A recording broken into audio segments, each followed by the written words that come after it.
Hello everyone, it is Dr. Tanya Lambert here, and welcome to week 4 of the Lambert University Women Healed Together mini nutrition program for fibroids. So I first want to congratulate all of you for being true to your health and taking the initiative to make those baby steps each step of the week to improve your health so that your hormones can balance, so that your bodies can heal naturally from fibroids.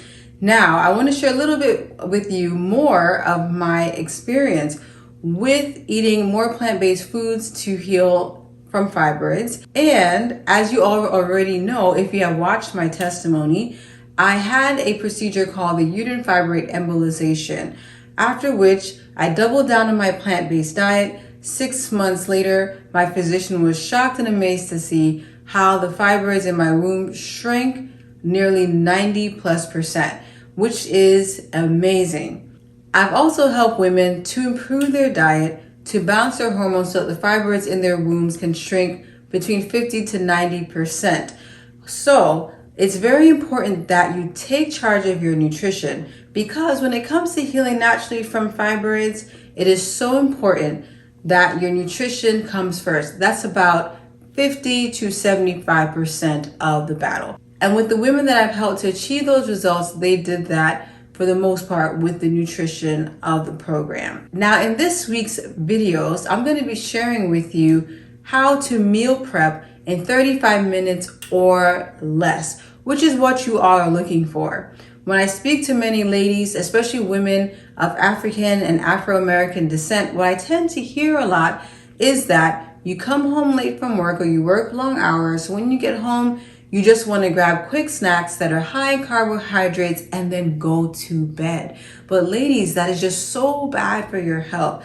And one of the things that I have learned from a scientific perspective, and also too with coaching ladies who tend to do that, is that when you eat those high carbohydrate foods at night, like chips, bread, or even pastries, and then go to sleep, those carbohydrate-rich foods actually break down slowly in your gut because you're going to bed. So when you're sleeping, your digestion slows down, and that causes you to put on weight in your abdomen because your metabolism isn't working at its peak optimum performance while you're sleeping. And while that's going on, that contributes to imbalances in your hormones like insulin resistance, and also when your digestion is slowed down, constipation can result, and a combination of insulin resistance and constipation contributes to fibroid growth. So it's so important that you learn how to meal prep quickly and make healthful meals that are going to nourish your body so that your womb can heal.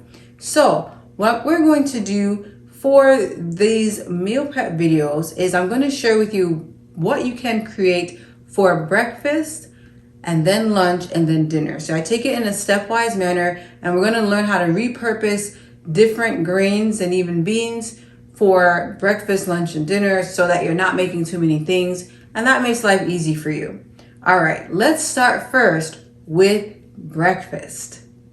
So I'm now gonna share with you how I make the LU millet porridge for breakfast.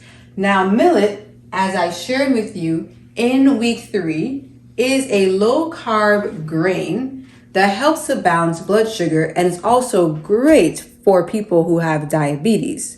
And for women that have fibroids, you want to make sure that you're eating foods that help you to balance insulin in your body, or balance insulin resistance, as that is one of the root causes of fibroid growth.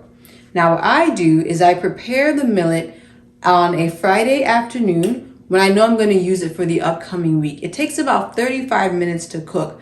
But while the millet is cooking on the stove, you could be doing something else. What I just showed you was what a cup of uncooked millet looks like when it's cooked. So it makes a lot. So we're going to use this millet for breakfast, and we're also going to use it for dinner too. You can actually use millet as a cooked warm cereal instead of oats.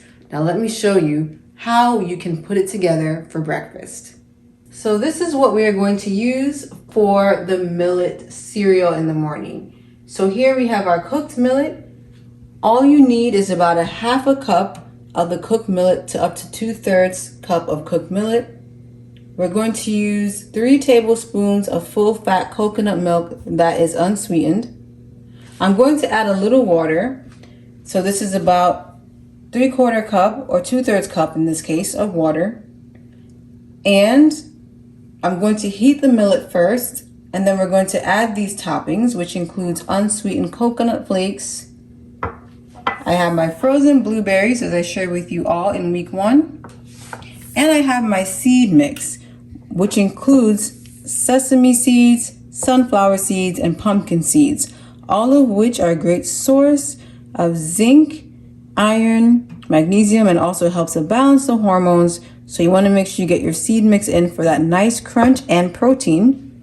And of course, a few apple slices. You don't have to use all of this green apple, but if you have a few organic green apples, you can just use 1 or half of it based on how much fruit you're able to tolerate. And for those of you who just need a little bit more energy to get through the day, about a tablespoon of almond butter on top of your hot millet cereal would work well too.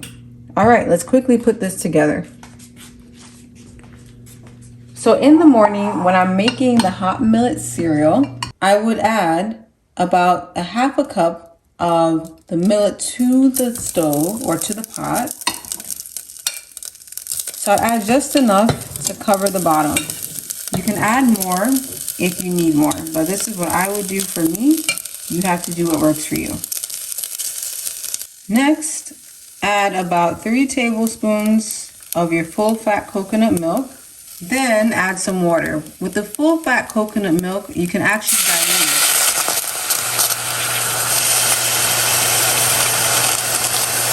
it. You dilute it to your liking. You don't want it too soggy. As you can see, that nice creamy milky texture. Doesn't that look really good? And I don't add any salt to it while I'm heating it up. The nice thing about millet is it absorbs the liquid, so it gets thicker, making it more filling. So we just mix it in a little bit or enough so that it is uniform and all the clumps are out. The nice thing about millet is it's not a clumpy cereal. So these are just individual grains. We're just heating it up on the stove for about 5 minutes. So when you're trying to get out of the door in the morning and you just want that quick hot cereal, turn your stove on a medium-high heat. And as you can see, the millet is heating up. We just wanted to cook up enough to get a slightly thick consistency and then remove it from the stove. All right, sisters, so it's been about 2 minutes actually. You really just want to heat up the millet. You don't have to wait 5 to 7 minutes. The goal is to make sure that it's nicely heated and you see this nice creamy texture. It almost looks like cream of wheat, but it's actually a lot healthier. So now we're going to turn off our stove and assemble our breakfast. You simply pour it out into your bowl or a glass container if you're trying to run out to work. Now we will top it with some fruit, like some frozen blueberries. You can add a few apples on top. Then you can add some coconut flakes, which are a great source of healthy saturated fats that will keep you fuller longer. Plus, the coconut flakes has something called caprylic acid in it, which is antifungal. So it's really good for helping to boost the immune system. And if you like, you could also add some of these seeds, the seed mix as I mentioned, over your hot millet cereal. So what I like to do is I add a half a cup of the sesame seeds, the sunflower seeds, and the pumpkin seeds to a glass container, which you can keep in your refrigerator for the week or longer. And you mix it up so it's nice and uniform. And if you like, you can add these seeds over the porridge. But if you are getting ready to run out to work, for simplicity's sake, just simply put them in a container that is sealable. Pardon the mess here. Put on the top and carry about a tablespoon or 2 with you to work. I'd also like to show you all how the mixed seeds look on top of the cereal. A hormone balancing spice you can add to this warm millet cereal is cinnamon. So this is your delicious and nutritious warm millet porridge that you can quickly make in less than 7 minutes for breakfast. Now, I didn't add salt, but if you want to add a pinch of salt at the end of heating up your porridge, you can do that. But try not to add the salt while you're reheating the food, so that this way you can regulate how much salt you're putting into your meal. But a pinch of salt at the end is fine. So now let's move on to lunch. And for lunch, I'm going to share with you how to quickly prepare a easy curry chickpeas that's super savory, along with an easy salad. And I'm also going to share with you how to prep for dinner for the week as well. So let's quickly get into that so that you can get on with your meal prep and continue to eat healthfully.